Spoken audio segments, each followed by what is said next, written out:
অহা 20 তাৰিখে অসমলৈকে আমাৰ সকলোৰে আদৰৰ যশস্বী গৃহমন্ত্ৰী অমিত শ্বাহ ডাঙৰীয়া আহিব। তেখেতৰ কেইবাটাও কাৰ্যসূচী আছে, গুৱাহাটীত 3টা কাৰ্যসূচী আছে। এই 3টা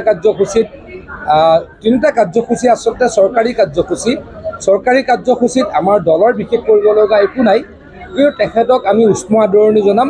তাৰ কাৰণে আমি এখন আজি সভা কৰিলোঁ। আমাৰ প্ৰায় 60,000 মানুহ আহি এই গুৱাহাটীৰ আশে পাশৰ আমাৰ যিকেইটা সমষ্টি, এই গোটেইকেইটা সমষ্টিৰ পৰা 60,000 মানুহ আহি সন্মানীয় যশস্বী গৃহমন্ত্ৰী অমিত শ্বাহ ডাঙৰীয়াক অভিবাদন জনাব বা তেখেতক আদৰণি জনাব। সেইখনে মিটিঙৰ মূল উদ্দেশ্য আছে। কাৰ্যসূচী এটা আছে আমাৰ গুৱাহাটীৰ সৰুসজাই ষ্টেডিয়ামত, এইটো অসম পুলিচৰ কাৰ্যসূচী। এইটো পাছিং পেৰেড গ্ৰাউণ্ড পেৰেড হ'ব আমাৰ বেটেলিয়ন কেইটাৰ।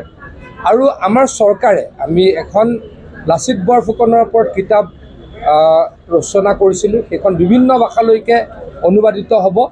সেইখন আমাৰ শিক্ষা বিভাগে চাই আছে সেই প্ৰগ্ৰেমটো। সেইটো হ'ব আমাৰ কলাক্ষেত্ৰত হ'ব। আৰু আমাৰ শেষৰ প্ৰগ্ৰেমটো আমাৰ গুৱাহাটী ডেভেলপমেণ্ট ডিপাৰ্টমেণ্টে চাব। আমাৰ যিটো পুৰণা ডিষ্ট্ৰিক্ট কোৰ্ট, তাতে এখন সৰু সভা আছে। সেই 3টাই কাৰ্যসূচী মূলতঃ অসমত, আৰু আমাৰ দলৰ কাৰ্যকৰ্তাসকলে তেখেতক বিভিন্ন জেগাত আদৰণি জনাব। 20 তাৰিখে গোটেইকেইটা কাৰ্যসূচী।